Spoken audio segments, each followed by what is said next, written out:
Hi, I'm Sissy and I'm your favorite chaotic witch. And this week, we're doing something different.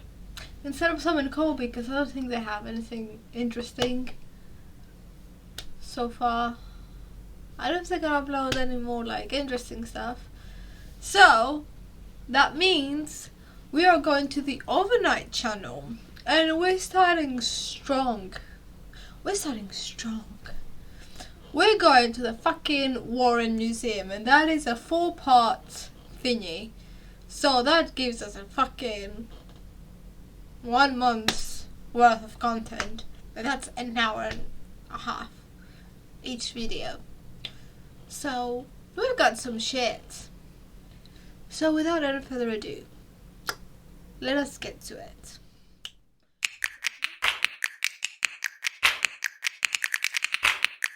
Before we get started, I would like to say that you can suggest whatever the fuck you want.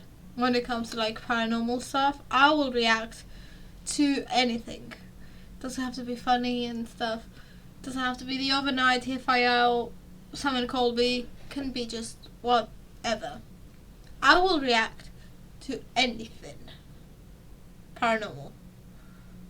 I had to put that in brackets because like I know people are weird. But I will react to anything paranormal, okay? Okay. I'm glad we had this talk. Let's get into it. The Warren Occult Museum is one of the most unique and terrifying places on Earth, and the most haunted area in the world due to the immense amount of items all held within this one space, where nearly every item can see you and you can see it all at once. Haunted pictures and paintings, animal skins and masks used for black magic, real human skulls utilized in rituals. Can we talk about like the term black magic? Oh, which is very racist, in my opinion. Because it came from the fact from like voodoo and hoodoo, that is basically an African American practice. So when they were like kind of like practicing, it was during slavery and stuff, so they were like, oh my god, they're doing magic and the girls are black magic and everything after that. And because as white people we are very fucking, yeah, anyway, they thought that any type of magic they did was bad, because with voodoo and hoodoo you use animal parts, you use body parts. It doesn't have someone to be dead to use body parts. You can use your fingernails, you can use hair. That's what I mean with body parts. It can be like anything. It could be the fucking what's the word? Oh, dandruff from your fucking hair. It could be that, you know.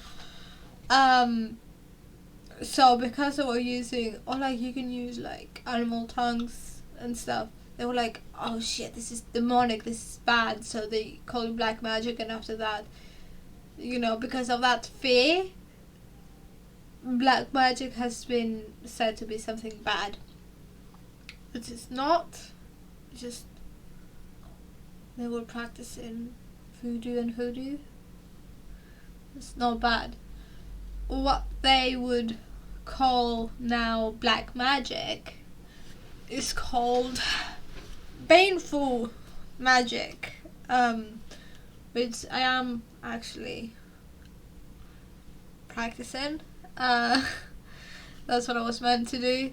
Fun facts.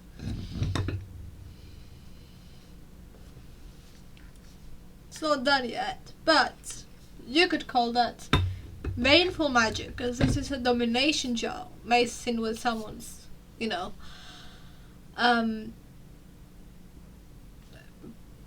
For me, black and white magic does not exist. I would not call it that, but that is just my opinion.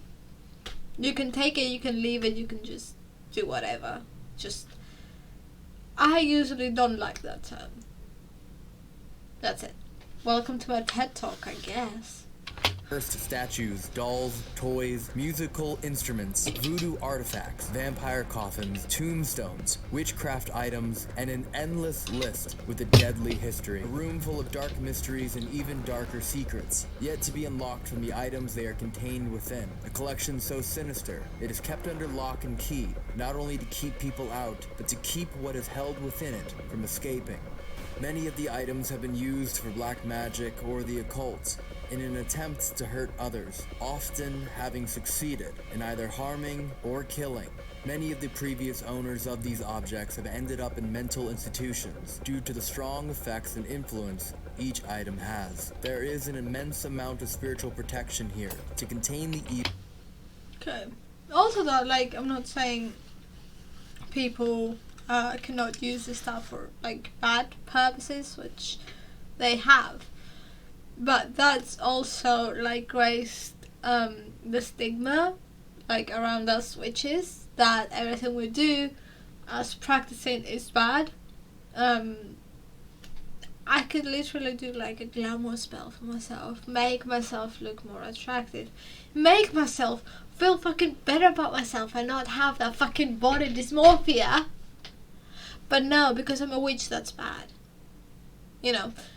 Like I said, I'm not saying people are not using it for bad reasons, right? Yes, people, we are bad. Like, it is in our nature to be, like, both good and bad. But because of some people that are bad and have bad intentions, it has raised the stigma towards us. Now it's me who's saying, like, I'm practicing baneful magic and I curse people. That's my thing. Yeah, but I curse people who deserve it. I don't just go around and I'm like, light Yagami and, like, write people on my fucking death note. I could, but I'm not. You know? I don't attach shit to shit and give it to people to kill them. It's different cursing someone, hexing someone, and killing them. You know? That's what I had to say.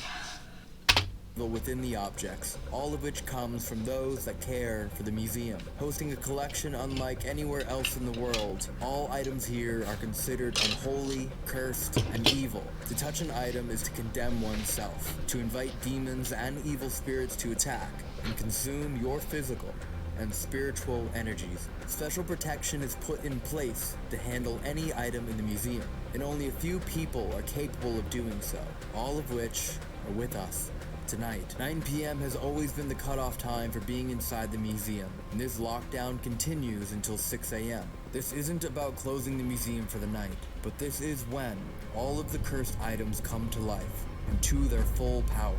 Even from behind the wards and protections, they become extremely dangerous. This window of time is known as the psychic hours, and a smaller window within it is known as the devil's hour, 3 a.m., when the devil is mocking the Holy Trinity, empowering all items and spirits of an evil being. Even when Ed and Lorraine were still... I don't get it with the times and stuff.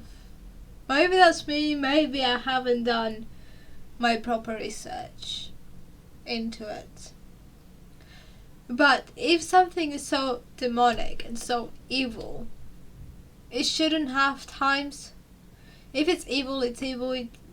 If it's meant to cause harm, it will cause harm. No matter the hour. I guess they're saying like 9 to 6 because this is when it gets like darker and people like... We are scared of the dark. We're scared of what we can't see. I feel this is that reason. No other reason. To be honest, I don't think that that's when they come alive and they're stronger than ever. And then, 6:01, oh fuck, we gotta go back to sleep. It doesn't make sense to me. That's what I'm saying. Call this a shadow doll. Look at it. People say, why do you call it a shadow doll? Well, look at it. Look at it looks. Yeah. It's ugly. Yeah. There's nails coming out of it. There's a human tooth coming out of it. What? But there's bird hair, bird feathers, I should say, animal bone. That was created specifically for one reason and one reason only: to cause distress to other people if used in a proper manner. If I was very knowledgeable in sorcery and wizardry, and I knew how to do it, I would take a photograph of this and print out the photo. On the back of the photo, I would write the curse that I want. Say towards Elton. Ha! Elton, I don't like, because Elton tried to steal my girlfriend away. Something happened where I don't like Elton anymore, or in a business venture or something. Now I want to get rid of Elton. I write a curse specifically for Elton because I'm knowledgeable in incantations and curses, we'll say. I send it in the mail, the picture with the curse on the back, to Elton or to you. Just by you opening the envelope and seeing the photo, you accepted the curse that's written on the back, unbeknownst to you. If the person is powerful enough as a sorcerer or a wizard. It's called a shadow doll because it can come to you in your dreams if it's done right. It has been known to scare people in a nightmare so badly that it can stop your heart. That's why people wear a crucifix that's blessed, or a medal that's blessed. That's the opposite. This would be the opposite of something that's holy and blessed. This would be the unblessed. I could do it, but like I said, I curse people, but not that bad. I curse them to the point you lose everything. You you think you got your life figured out? No. You lose your home, you lose your job. I've done one like you lose your kids. Not like your kids die, but like you lose thingy of your kids. That's the type of curse I do. Make their lives miserable. I don't kill people. Right? Because just killing them is just the easy way out. I want them to suffer. Basically. Maybe I am a bad person. Fuck! 2 weeks he did that straight, nothing fuck. happened. And then, suddenly, monstrosity, faces of monstrosities started to come through to this guy. It scared the living heck out of him. Frightened him so badly, like I said, he ended up in a mental hospital.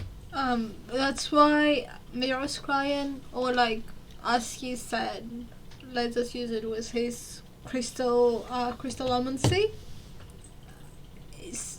can be very dangerous. And if you like on witch talk and stuff, they actually know their shit. They're gonna tell you to lock your mirrors and to cleanse them, like keep them, which I actually have to do. I haven't done that in a while. You have with that stuff you have to keep refreshing them. Because I said that last video, you have to keep refreshing them because over time they kind of, you know, fade away. They don't have as much power as they did. So yeah, if you don't lock your mirrors, if you're not protected, if you know, things can come through. It's not just the Ouija board that is very, very dangerous. It's also plain thing as a mirror. If you don't know how to use it,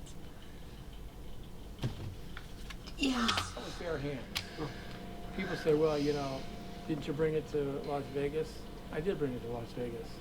But I know how to protect myself, and I'll tell you how I know. Ed showed me. He said, if you ever have to move the doll, the way to do it is this. But when you handle the doll, you don't handle it with your bare hands. Ed told me, wear a pair of like heavy welding gloves. Make sure your hands were drenched in holy water first before you even put the gloves on. And envision yourself in a white light, and ask God for protection from anything evil that might be attached to Annabelle. But it's rare that we move it. We try not to move it very often. There are times. I said it once, and I'll say it again. I said at the Conjuring House where, what was her name? That medium, psychic, told them way of protecting themselves was with a white light. Yes, it's so good. It's great even. But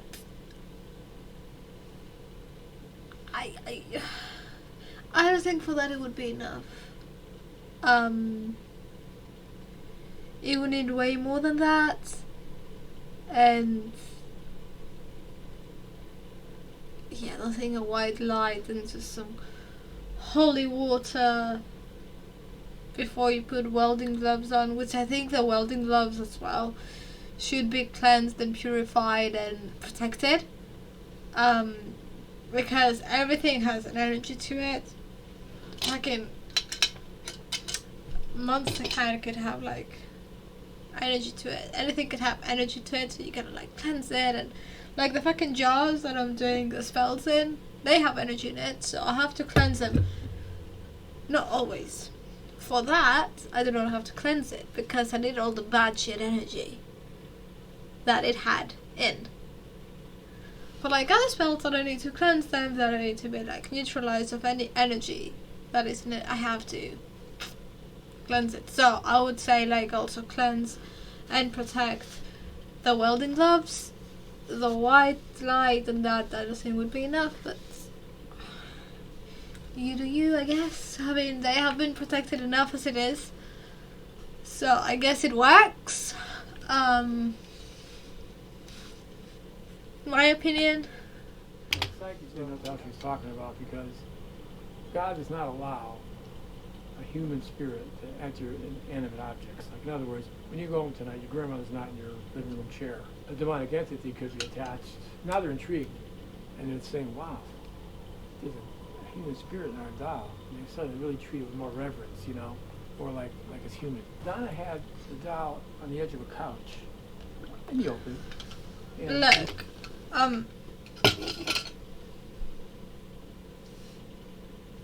he's right but wrong. He's right but wrong. It's like, I agree but I disagree. That's more like it.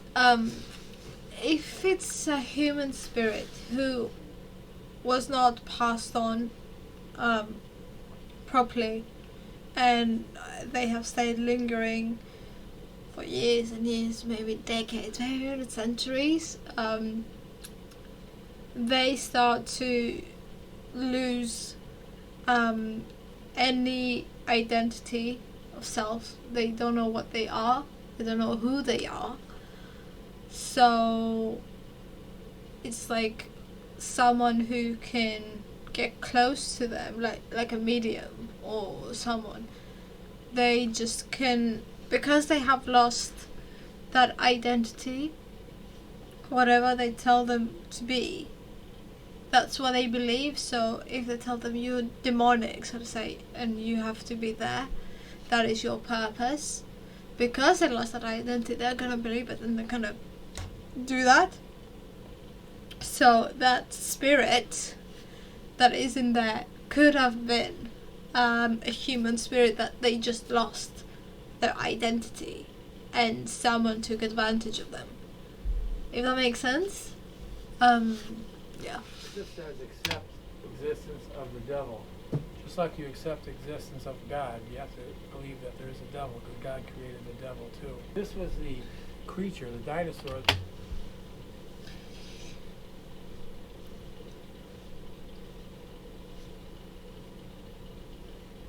She didn't. There is nowhere in the Bible, in the Genesis book, I think it's called, that he created the devil. Not in the 7 days. He never created a devil.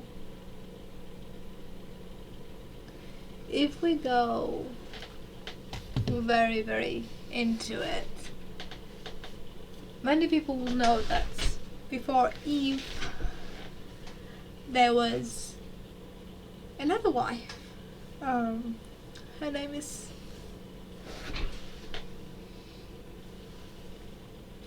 Lilith. Now, Lilith, she is a bad bitch. She would not be not obedient, but like, basically she wanted to be more dominant, right? She was like, maybe like, today I don't want to have sex. So she wouldn't comply. So what God did was throw her out, because like, that's not what we want, you know. You gotta evolve, you gotta. So he threw her out. But the thing is, Lucifer was an angel, one of God's most trusted companions. And Lucifer and 𝐼𝐸𝐴𝐵, I haven't figured out what their thingy is. I'm still studying about it. I don't know if they're not the same person, but anyway. Lucifer was in love with Lilith. And when God threw her out, Lucifer became very, very angry about it. It's like, no. So Lucifer took the form of a snake that we know. Basically the snake is in a way having sex with Eve. And then came the revolution. Many of the fallen angels, Lucifer, Azazel, Asmodeus, they were part of them. That's what the devil is. God created the devil.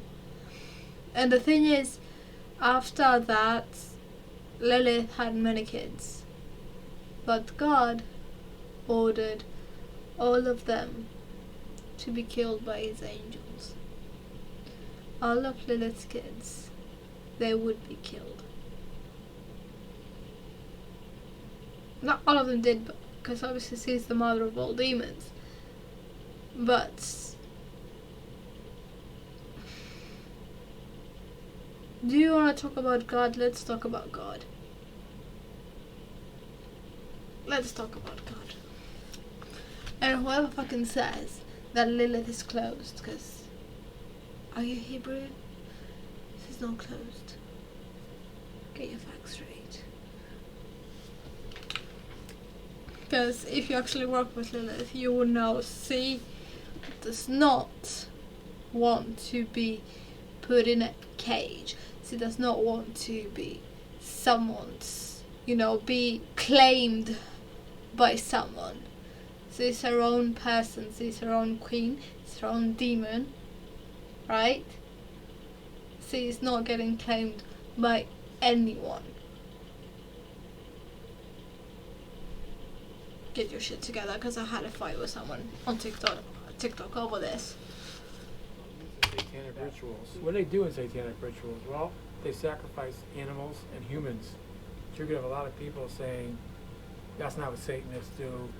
This guy's full of it. Who's this jerk talking about Satanists? Well, I'm the jerk that's going to tell you that real Satanists destroy animals and they destroy humans. And why do they do that? They do it to gain power in the devil's eyes. It's like they're giving up something that the devil hates. Because in the devil's eyes, anything that's created in God's image is a hated image. And you, ladies and gentlemen, are created in God's image. Nothing better than to kill a human being or a baby. Why a baby? Well,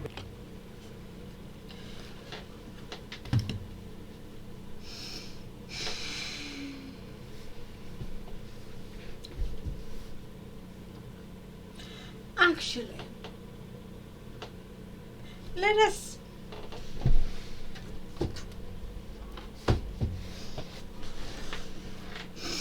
there is this very, very nice book right here by S. Connolly called The Complete Book of Demonology. Let's read, shall we? Because some people don't like to read and they just go by the whatever people are saying.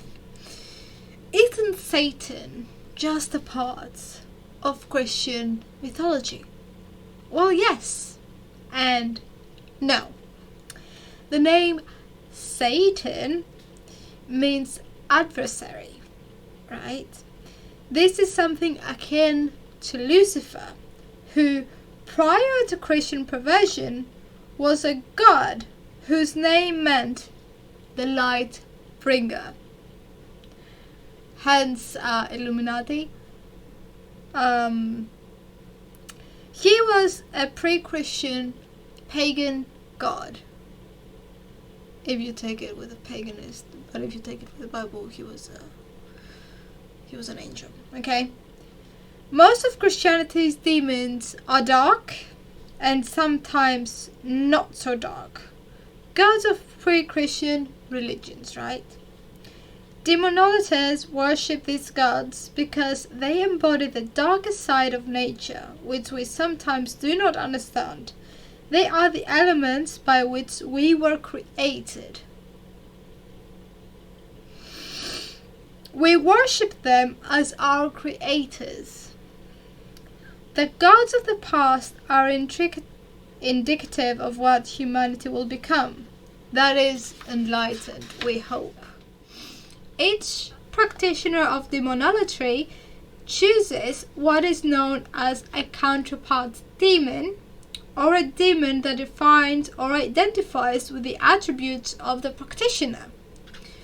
This becomes the individual's matron or patron deity, depending on gender association. Basically, matron female, patron male.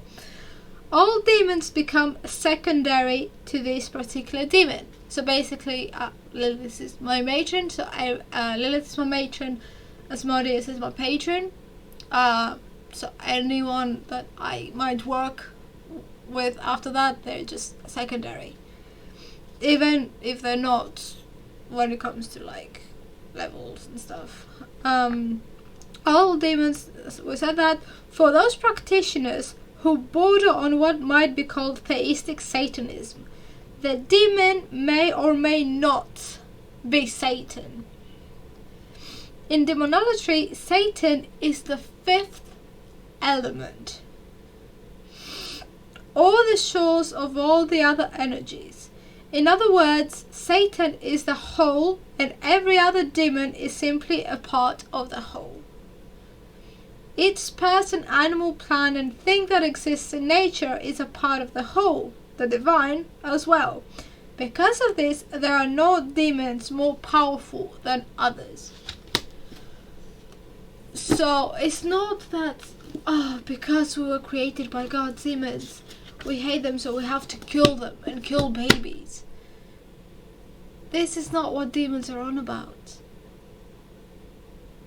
You had to kill all of Lilith's babies. You think Lilith wants you to kill babies as a fucking offering to her? No.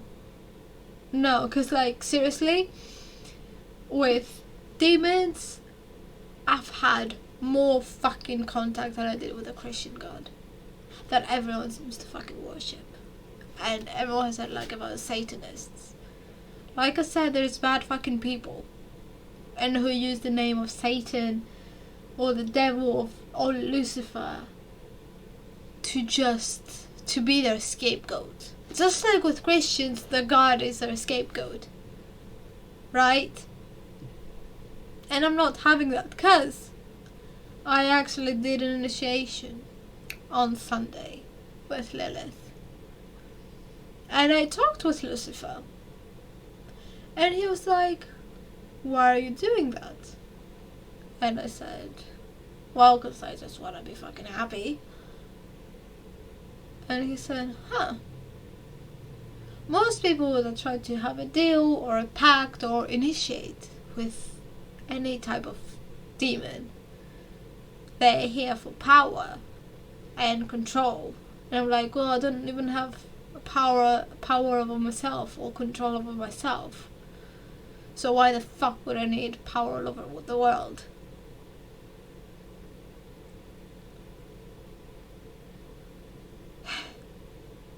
Just because you turn to the demons for power and control and to kill people, that doesn't mean they accept.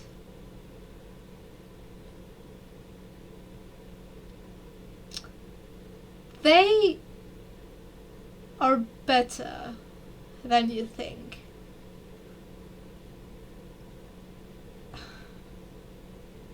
And the fact that the Christian theology has made them look so bad. Because to be honest, before I got into it, I was scared. I was scared too, even though I was an atheist. Even though I knew the whole story of Lilith, I was still scared of it. Scared but intrigued of it.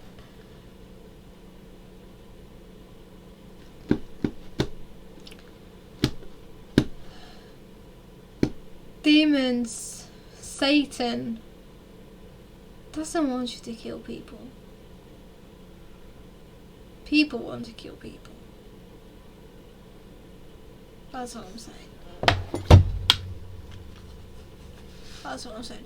And let's not forget about the time where God killed, ordered like every fucking firstborn son to be killed. Just leaving that out there. In fact, the main prize would be a young child. So what they do is they take members of the cult, the satanic cult, they impregnate them for a specific reason of getting the person pregnant, to have the baby, then to kill the baby, and then to drink the blood and rip off the skin and eat the skin and flesh of the baby. So, are Satanists bad people? You bet your ass they're bad people. That is some mentally disturbed people, and they should not be called Satanists, because Satanism is not about that. Satanism is about bringing the light to yourself, being the god of yourself. It's not about bringing others down and killing people to get power, especially babies. Especially babies.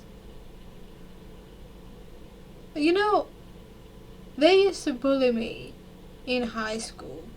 They used to call me a Satanist for listening to whatever I'm listening, for being an atheist in a very fucking religious country.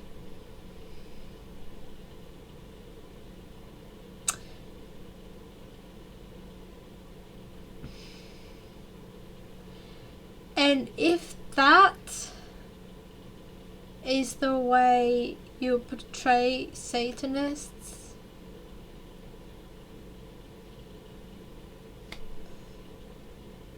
now it bothers me even more. Because I say, yeah, maybe I am a Satanist,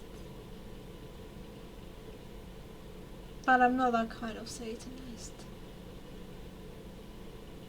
Like there's other people who kill in the name of God. Army kill in the name of God. That is fine.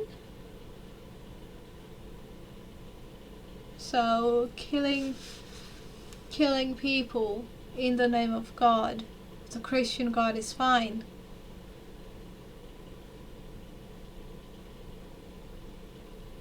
It's not fine to kill people in general. But this doesn't make sense to me. I'm not with those people that kill in the name of Satan, because he doesn't like that. He hates that. He doesn't hate people who are created by God's image. Fuck that, no. He hates people who think that because of that they gain power.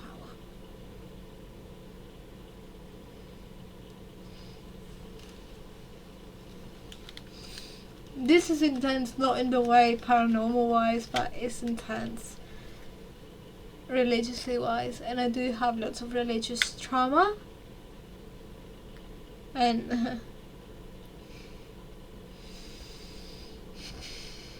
okay. So this was part one. I guess I did expect some paranormal stuff, but it's overnight channel. They just like to drag things on. I don't necessarily mind. So part 1 was more like my religious trauma and kind of educating people more about demons and what they actually are, Satanism. I could go into more detail, I could just yeah, but this was more about my religious trauma and educating you guys. I'm still learning myself, but basically the main things to just know. And to be honest, for me the most important thing for people is to just think out the box and not just go with everything everyone says. Satanism being one of them. So just because, you know, there are bad people who kill in the name of Satan, that doesn't mean Satanists are bad.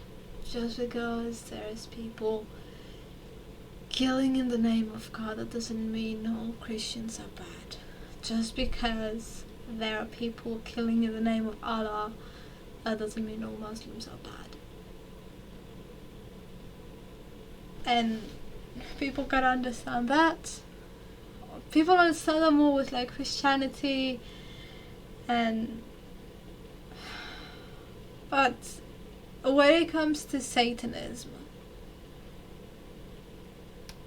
it's just a very, and to be honest, I want to change. I'm not gonna be the one to change that, but if I'm like one of the people talking about it, then I will be a bit happier. Anyway, that's it for this week. That was part 1. Make sure to tune in next week for part 2. See ya.